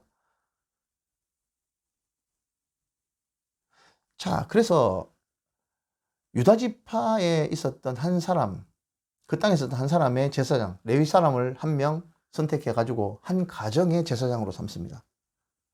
그러니까 이 제사장, 레위 지파 사람은 뭐 그렇게 잘 먹고 잘 사니까 편안하게 있었겠죠. 근데 한편 단지파는요, 에브라임 지파하고 바로 사이에, 유다 지파 사이에 작은 지역을 배정받았던 지파입니다. 이 배정되었는데 못 쫓아냈어요. 그 지파 사람들을. 그래서 떠돌아다녔던 것 같습니다. 떠돌아다니다가 야, 우리가 어디에 정착하면 좋겠냐 하면서 정탐꾼 5명을 보냅니다. 보내가지고 지파를 탐험하다가 이 미가의 집안에 들어오게 된 거예요. 보니까 아까 그 가정의 제사장으로 삼았던 사람하고 아는 안면이었던 것 같아요. 너 왜 여기 있냐 하니까 여기 미가라는 사람이 날 여기 가정의 개인 제사장으로 삼았어. 뭐 잘 먹고 잘 살고 월급도 잘 받고 좋아. 그래? 일단 알겠다. 그러니까 뭐 신상도 있고 뭐 다 있네. 오케이. 그거 돌아갑니다. 그리고 정탐을 하다가 그 위에 갈릴리 북쪽까지 올라가가지고 정탐을 하니까 그쪽에 한 마을이 있는데 자기들이 정착할 땅을 찾았던 겁니다. 자기들이 배정받았던 땅을 정복할 힘은 없고 너무 강력한 아모리 민족 백성들이 있었기 때문에 땅을 정착할 곳을 이 지파 사람들 전체가 두루두루 찾다가 그 위쪽 지역을 찾습니다. 미가가 있었던 집을 떠나서 그 위에 정탐을 하고 돌아왔던 정탐꾼이 좋은 땅 발견했습니다. 좋은 땅 발견했는데 거기로 가면 평화롭게 살고 뭐 그렇게 험하지도 않고 쉽게 손쉽게 점령할 수 있는 땅인 것 같습니다. 그러니까 좋다, 거기로 가자 하면서 단지파 사람들이 글로 우르르 몰려갑니다. 가는 길에 누가 있습니까? 예, 방금 읽었던 이 미가의 집이 있는 거예요. 미가의 집에 들어가서 이 제사장, 안면에 있었던 제사장들에게, 야, 너 이 개인 제사장 할 게 아니라 우리 따라가가지고 우리 한 지파의 제사장 해라 하니까 이 레위 사람은 승진한 거죠. 옳거냐고 따라가 버립니다. 그리고 그 만들어놨던 은, 그 1000개로 만들었던 우상하고 신상 다 가져갑니다. 가지고 가고 있는데 저 뒤에서 이 미가가 도둑놈이 집에 들었는 걸 알고 마을 사람들을 모아가지고 따라갑니다. 막 따라가니까 단지파 사람들이 뒤로 휙 돌아보죠. 너희들 왜 따라와? 하니까 미가가 너희들이 내 재산 다 도둑질해 갔잖아 라고 소리 지르니까 너 시끄러워, 입 다물어, 한마디만 더 하면 너 다 죽여버릴 거야 라고 얘기합니다. 단지파 사람이. 미가가 이렇게 해보니까 상대가 안 되겠거든요. 알겠다, 할 수 없지 하고 입을 꾹 다뭅니다. 그 길로 올라가가지고 이 단지파는요, 자, 지도를 보시면 원래 단지파의 지역은 여기입니다. 여기가 단지파인데요, 이 지역에서 이 땅을 점령하지 못하고 쫓겨가지고 자리를 못 잡았습니다. 떠돌다가 어디로 가냐면 이 일로 올라갑니다. 이 중간에 미가 에브라임 산지가 있거든요. 이 일로 올라가가지고 여기에 갑니다. 여기에 가니까 평화롭게 사는 주민들이 있는데 다 죽이고 자기들이 점령을 합니다.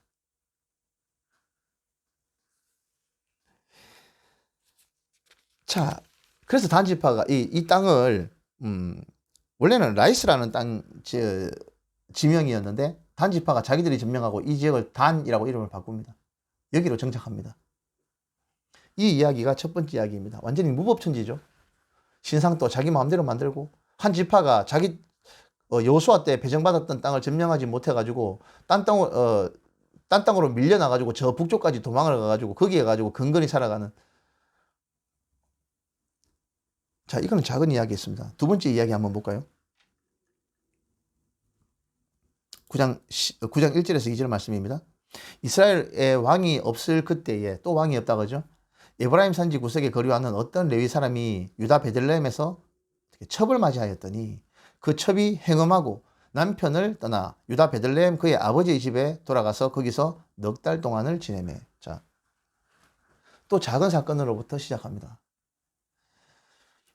에브라임 산지, 역시 에브라임 산지에서 일어난 일이었습니다. 에브라임 산지 구석에 거류하는 어떤 한 레위인이 있었는데 유다 베들레헴에서 첩을 맞았답니다. 레위 사람이 첩을 맞았다. 이것도 뭐 그렇게 정상적인 일은 아닌 것 같은데요. 심지어 이 첩이 행음했답니다. 바람이 나가지고 남편을 떠나가지고 자기 친정집에 가가지고 넉 달을 머물렀답니다. 그럼 그날은 놔두면 될 낀데, 그 뒤에 이어진 내용을 보면요, 이 레위인이 베들레헴으로 가서 자기 아내를 찾으러 갑니다. 종들을 데리고 찾으러 가니까 이 첩의 아버지가 이 레위 사람을 환대하고 들어와가지고 먹고 쉬고 며칠 동안 거기에 유숙합니다. 자, 그래서 자기 아내를 데리고 이제 자기가 있었던 에브라임 산지로 본가로 돌아오려고 출발을 하니까 아버지가 말립니다. 조금만 더 있다 가라. 먹고 조금만 더 쉬다 가라 하니까 뭐 그 말 듣고 또 앉아가지고 먹고 쉽니다. 하니까 저녁에 해가 집니다. 해가 지니까 오늘 자고 내일 가라 그냥. 지금 가면 밤이 어두워지니까 안 된다. 말립니다. 그러니까 또 잡니다. 또 자고 그 다음엔 되니까 또 좀 먹고 쉬다 가라 하니까 또 먹고 쉽니다. 근데 이제 날이 저물어 가려고 하니까 자고 가라 그러니까 이제는 더 이상 못 자겠다 해가지고 그냥 그대로 출발을 합니다. 출발하는 길 중간에 해가 져요. 해가 지니까 여부스 사람의 지역을 지나갔다라고 되어 있습니다. 여부스는 지금의 예루살렘입니다. 이때 예루살렘을 베냐민 지파가 점령을 못한 상태였습니다. 여부스 사람의 성을 지나가게 될 때 종이 얘기합니다. 주인님, 그냥 여부스 사람들 성으로 들어가서 하루 자고 가죠 하니까 내가 그래도 이방 사람들 성에 들어가서 잘 수는 없지. 베냐민 사람들 있는 기브아가 있으니까 그 기브아에 가서 유숙할 거야 라고 해서 기브아로 갑니다. 기브아 땅에 가니까 어떤 사람이 이 레위 사람을 받아들입니다. 와서 우리 집에서 먹고 쉬었다 가라. 라고 얘기합니다. 쉬었다 가는데 성경에 보면 비류들, 불량배들이 몰려왔다라고 되어 있습니다. 불량배들이 몰려와서 이 사람들을 내놓으라 그럽니다. 그러니까 이 사람을 내놓지는 않고 이 레위 사람의 첩을 내놓습니다. 첩을 내놓으니까 이 베냐민 지파의 불량배들이 밤새 끌고 다니면서 성폭행을 합니다. 아침에 자고 일어나 보니까 레위 사람이 문을 열고 딱 나오니까 자기 첩이 문에 쓰러져 누워 있는 겁니다. 그래서 흔들어 깨웁니다. 가자. 그런데 안 일어나요. 보니까 죽었네요. 레위 사람이 이 첩의 시체를 가지고 자기 본가로 가서 이 첩의 시체를 12토막을 냅니다. 그래서 각 지파별로 하나씩 보냅니다. 그러니까 각 지파의 장로들이 난리가 납니다. 세상에 이런 일은 뭐 아직까지 우리가 듣도 보도 못했던 일이다 하면서 비상회의를 소집합니다. 미스바라는 국경지역입니다. 이 지파의 경계지역에 있었던 미스바라는 곳에 모여가지고 회의를 합니다. 그래서 이 레위 사람을 불러서 얘기를 들어봅니다. 이러이러한 일 때문에 내가 이방 땅에 안 들어가고 여부스 땅에 안 들어가고 기브아로 들어갔는데 세상에 동족이라는 사람들이 나한테 이런 일을 저질렀다고. 그러니까 이 악한 일을 응징하겠다면서 그 지파 사람들이 다 들고 일어나가지고 베냐민 지파에 찾아가가지고 그 불량배들을 내놓으라 그럽니다. 그러면 내놓으면 될 거 아닙니까? 그런데 베냐민 지파 사람들이 못 내놓는다고. 데려갈 수 있으면 데려가 봐라. 이렇게 나온 거예요. 좋은 말로 해도 안 되니까 이 나머지 지파들이 병사를 모읍니다. 너거 진짜 말로 해서는 안 되겠구나 하면서 병사들을 모읍니다. 군사를 모아가지고 베냐민 지파와 11대 1로 싸웁니다. 자, 그렇게 실로에 하나님의 장막이 있었거든요. 거기에서 하나님께 여쭙고 싸우러 들어갑니다. 그런데요, 하나님께서 싸우러 가라 그랬는데 이 베냐민 지파한테 어이없이 패배합니다. 어이없이. 크게 패합니다. 1차 공격도 패배하고요. 2차 공격도 패배하면서 38,000명이 죽습니다. 이스라엘 백성이 다시 실로로 와가지고 하나님 앞에 엎드려 통곡을 합니다. 하나님, 어떻게 된 겁니까? 싸우라면서요. 그리고 이건 악한 일을 응징하기 위한 전쟁 아닙니까? 그런데 왜 우리한테 이런 패배가 옵니까? 하면서 통사정을 합니다. 그러니까 하나님이 좋다. 이번에는 이기게 해주겠다. 이러이러한 방법으로 베냐민 지파와 싸워라. 베냐민 지파에는 물매를 돌리는 왼손잡이 딱 던졌을 때 진짜 명사수들만 부지기수였다고 합니다. 그래도 그렇지 사람 숫자가 11대 1이면 게임이 안 될 텐데 38,000명이 죽어요. 3차 때 하나님이 가르쳐 주시는 방법으로 전쟁을 해서 베냐민 사람들이 그러니까 싸우다가 도망을 가죠. 연합군이 싸우다가 도망을 가죠. 그러니까 베냐민 사람들이 또 자기들이 이기는 줄 알고 이거는 마치 뭐 같습니까? 예, 아이성 전투와 비슷하죠. 옛날에 우리 여호수아서의 아이성 전투와 비슷합니다. 싸우다가 도망을 가니까 베냐민 사람들이 성을 열고 뛰쳐나와가지고 추격을 하는데 그 사이에 매복했던 사람들이 베냐민 성으로 들어가서 기브아 성으로 들어가서 기브아를 점령합니다. 그래서 양 방향에서 협공을 해서 베냐민 사람들을 진멸하는데 세상에 베냐민 사람들을 25,000명을 죽입니다. 용사만. 도망가다가 살아남은 베냐민 지파 사람이 600명밖에 안 남았어요. 얼마나 처절하게 목소리를 했으면 600명 남았습니다. 남자가.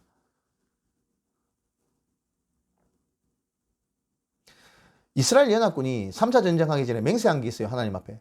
우리가 베냐민 사람들에게 우리의 딸을 주지도 않고 그들의 딸을 우리에게 더 드리지도 않겠다고 맹세를 해버려요. 그런데 지금 보니까 너무 많이 죽여가지고 600명밖에 안 남은 거예요. 그제서야 연합군들이 뉘우치고 이러다가 한 개 지파가 아예 멸종되겠다. 어떻게 하면 좋습니까?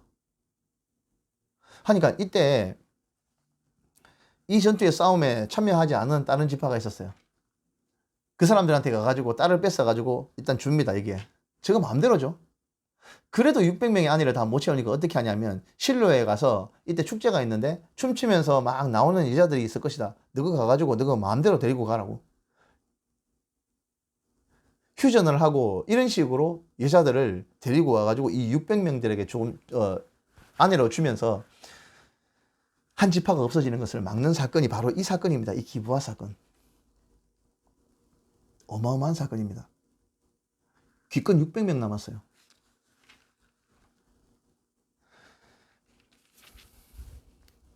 자, 그 내용이 바로 21장입니다. 그렇게 하면서 마지막으로 나와 있었던 이 사사기 21장 25절 마지막 절의 내용이 뭡니까? 같이 볼까요? 그때에 이스라엘의 왕이 없으므로 사람이 각기 자기의 소견에 옳은 대로 행하였더라. 왕이 없었답니다. 하나님을 왕으로 취급하지 않았던 거예요. 한 지파가 진멸됩니다. 겨우 600명 남아가지고 명맥만 유지합니다. 자, 여러분 사사기를 다 보셨죠? 들어보시니까 어떻습니까? 이 사사기가 단순히 기드온의 300용사 얘기하려고 하는 거고, 삼손이 진짜 드릴라 이야기, 그리고 막 블레셋 사람들을 갖다 때려 죽인 이야기. 얘기의 초점이 거기에 있습니까? 하나님의 관점에서 한번 보십시오. 사사기를. 이 정말 얼마나 분통 터지는 역사입니까? 이걸 그냥 덤덤하게 12명의 사사에 초점을 맞춰가지고 이 사람들이 이런 일을 했단다 하면서 이렇게 읽어 넘어갈 게 아니에요. 사사기는요, 1장부터 3장 6절까지 있는 첫 부분을 잘 읽어봐야 되고요. 17장부터 21장까지 이어지는 뒷부분 이야기를 잘 읽어봐야 됩니다. 이것이 이 시대적인 분위기입니다. 분위기. 이 시대의 분위기. 사사기 내용을 정리하면 이렇습니다. 종교 암흑기가 된 원인이 있는데요. 첫 번째가 토지 배분으로 힘이 분산됐어요. 모세와 여호수아의 지도를 받던 이스라엘은 힘이 하나로 집약됐기 때문에 강력하게 힘을 발휘할 수 있었지만 12지파로 나눠지니까 유다 지파나 에브라임과 므낫세 지파처럼 힘 있는 지파는 잘 싸웠는데 나머지 지파는 힘이 없는 거예요. 그러니까 거기에 있는 사람들을 쫓아낼 힘도 없는 거예요. 그러니까 못 쫓아내니까 거기 있는 거민과 동거동락하면서 동화되어 버립니다. 설상가상으로 구원 역사를 직접 목격했던 그 증인들이 다 한 명씩 세상을 떠납니다. 그런데 성경을 읽지 않으니까 교육도 안 되는 거예요. 이 민족을 바르게 지도하기 위한 여호수아의 후계자도 세우지 않고 여호수아도 죽고 장로들도 다 죽은 겁니다. 이러니까 교육도 안 되고 증인들도 다 없어지고 시간이 지나니까 그 하나님을 어떻게 하는 것이 바르게 믿는 것인지 아무도 몰랐던 겁니다. 레위 지파 사람들은 도대체 뭘 했는지 모르겠어요. 그러니까 쫓아내지 못한 민족들이 하는 그 악한 하나님께서 가장 싫어하시는 그 나쁜 종교적인 습관과 그 사람들의 행실을 그대로 보고 뽐보고 배우는 거예요. 우린 다를 것 같습니까, 여러분? 우리가 성경 똑바로 안 읽고 하나님 똑바로 안 믿고 우리 편한 대로 살면은 우리가 교회만 일주일에 한 번 나가준다고 하나님의 거룩한 백성으로 살아갈 수 있을 것 같습니까? 그러면 좋겠어요, 저도.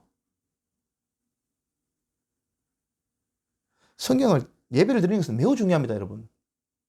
가장 중요합니다.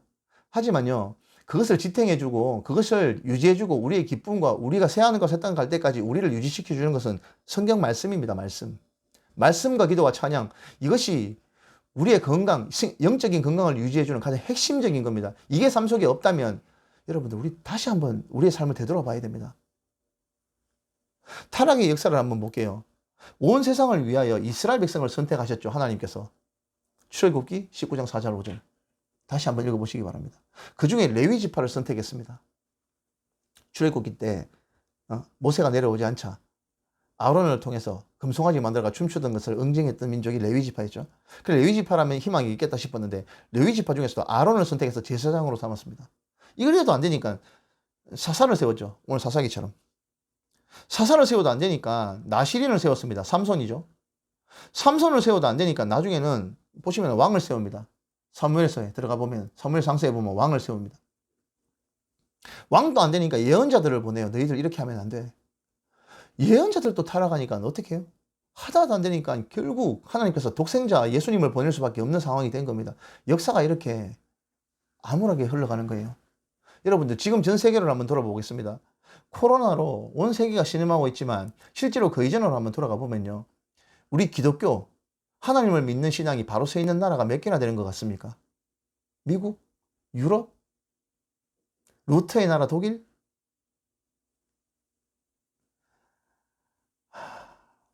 여러분, 전 세계적으로 봤을 때 유럽은요, 기독교가 없습니다, 이제.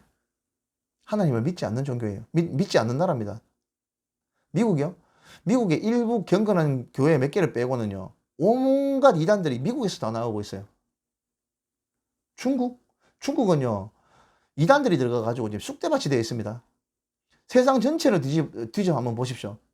이 기독교와 하나님을 믿는 이 기독교가 제대로 서 있는 나라는 대한민국 하나밖에 없어요. 어디 있습니까? 제가 모르는 나라가 있으면 말씀 좀 해주십시오. 미국은요, 경건하고 청교도의 나라였습니다. 지금도 그렇다는 얘기가 아닙니다.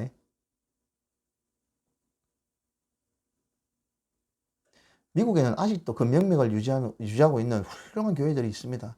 하지만요, 미국의 전체적인 분위기는요, 동성애를 용인하고요, 엉망진창입니다. 유럽은 이미 하나님을 믿는 신앙을 버린 지 오래됐습니다.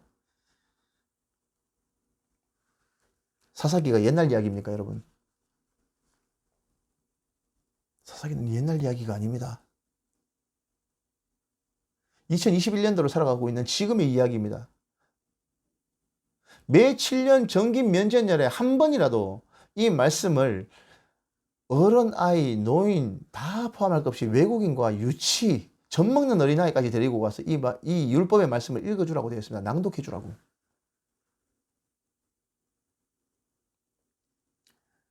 우리가 그거 해야 됩니다. 그래야 하나님의 백성답게 바르게 살아갈 수 있습니다. 뭘 하면 안 되고 무엇을 해야 되는지를 알 수 있는 거예요. 여러분, 부디 이 사사기의 내용을 통해서 하나님의 심정을 조금이라도 알 수 있기를 바랍니다.